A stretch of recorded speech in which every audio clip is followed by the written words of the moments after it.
জগন্নাথ দেব সুসজ্জিত রথে চেপে মাসির বাড়িতে আসেন। কে হন জগন্নাথের মাসি? কেন মাসির বাড়িতে আসেন জগতের নাথ? হিন্দু শাস্ত্র অনুযায়ী আষাঢ় মাসের শুক্লাপক্ষের দ্বিতীয়া তিথিতে রথযাত্রা উৎসব পালিত হয়। এই শুভ রথযাত্রায় কয়েক লক্ষ মানুষের সমাগম হয়। স্কন্দপুরাণ, পদ্মপুরাণ, নারদ পুরাণ প্রভৃতি পুরাণে উল্লেখ আছে, রথযাত্রায় এই তিথিতে জগন্নাথ দেবকে একবার দর্শন করলে তার নাকি পুনর্জন্ম হয় না। যাই হোক, কথা হলো জগন্নাথ দেবের মাসির বাড়িতে আসা তার এত পছন্দ কেন? কথিত আছে, রাজা ইন্দ্রদ্যুম্নর স্ত্রী গুন্ডিচার বাড়িতে জগন্নাথ, বলরাম ও সুভদ্রা বেড়াতে আসেন। এখানে 7 দিন থাকে, আবার মন্দিরে ফিরে যান। এটাকেই মাসির বাড়ি যাওয়া বলে। পরপর 3 দিন সুসজ্জিত রথে জগন্নাথ দেব মাসির বাড়ি আসেন। যখন রথযাত্রায় মন্দির থেকে রথে চেপে মাসির বাড়িতে আসেন, তখন সেটাকে বলে সোজা রথ, আর যখন ফিরে যান মন্দিরের পথে তখন বলে উল্টো রথ। বাঙালিদের কাছে এই রথযাত্রা একটি শুভ দিন। এই দিনে বহু জায়গায় সূচিত হয় শুভ উদ্বোধন, যেমন খুঁটি পুজো, যা দুর্গাপুজোকে কেন্দ্র করে। এই রথযাত্রায় শুরু হয় যাত্রাপালার বুকিং। বাংলার বহু জায়গায় এই উৎসব ধুমধাম করে আনন্দের সঙ্গে পালিত হয়। জগন্নাথকে নিয়ে একটি স্মরণীয় গল্প আছে। পদ্মপুরাণ থেকে জানা যায়, রাজা ইন্দ্রদ্যুম্ন বিষ্ণুদেবের পরম ভক্ত ছিলেন।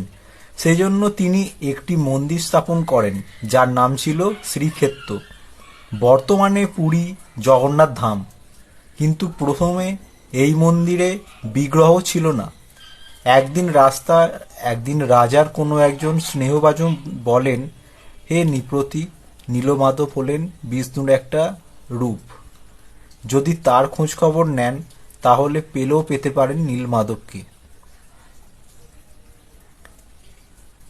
কথা শুনে রাজা বিভিন্ন জায়গায় লোক পাঠিয়ে দেন এবং সঙ্গে যান পুরোহিত বিদ্যাপতি।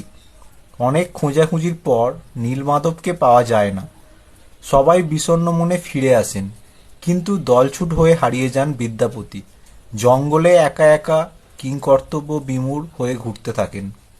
সেই সময় জঙ্গল থেকে বিদ্যাপতিকে উদ্ধার করেন বিশ্ব বসুর কন্যা ললিতা। দিন যায়, রাত যায়, দুজনের সম্পর্ক ক্রমশ গাঢ় হয়। একদিন সম্পর্ক পরিণতি হয় বিবাহে। এরপর চলে সংসার যাপন। এদিকে প্রায়ই লক্ষ্য করে বিদ্যাপতি তার শ্বশুরমশাই রোজ স্নান করে কোথায় যেন যান। স্ত্রীকে জিজ্ঞাসা করলে ললিতা বলেন, বাবা এই বনের মধ্যে নীলমাধবের পুজো দিতে যান। বিদ্যাপতি নীলমাধবের নাম শুনে আপ্লুত হয়ে পড়েন। তারপর শ্বশুরমশাইকে অনেক পীড়াপিড়ি করেন নীলমাধব দর্শন করবেন বলে। যথারীতি শ্বশুরমশাই নীলমাধব দর্শনে বিদ্যাপতিকে নিয়ে যান। নীলমাধব দর্শন করে বিদ্যাপতি আত্মহারা হয়ে পড়েন। খবরটা রাজাকে পাঠান এবং নীলমাধব দর্শন করতে অনুরোধ করেন। রাজা ইন্দ্রদ্যুম্ন দেরি না করে সদল বলে চলেন গন্তব্যস্থলে।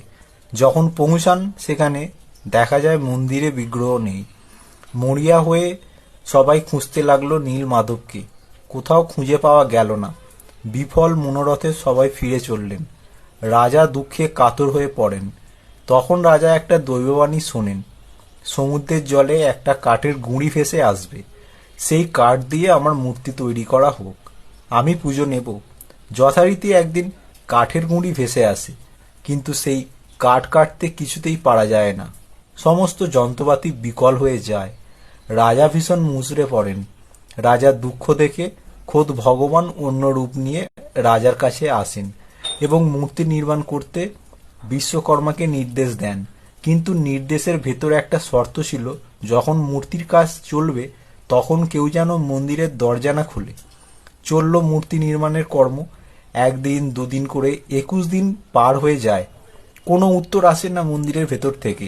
কৌতূহলবশত রাজার স্ত্রী মন্দিরের দরজা খুলে মূর্তি দেখে চমকে ওঠেন। দেখেন মূর্তির হাত নেই, পা নেই, নির্মাণ অসমাপ্ত। রানী বিমর্ষ হয়ে যান, রাজাও তাই। এই সময়ে জগন্নাথ দেব রাজাকে স্বপ্নাদেশ দেন, এই রকম ব্যাপারটা আগে থেকেই ঠিক করা ছিল। আমি এই মূর্তিতেই ভক্তদের কাছে পুজো নেব, তুমি চিন্তা করো না।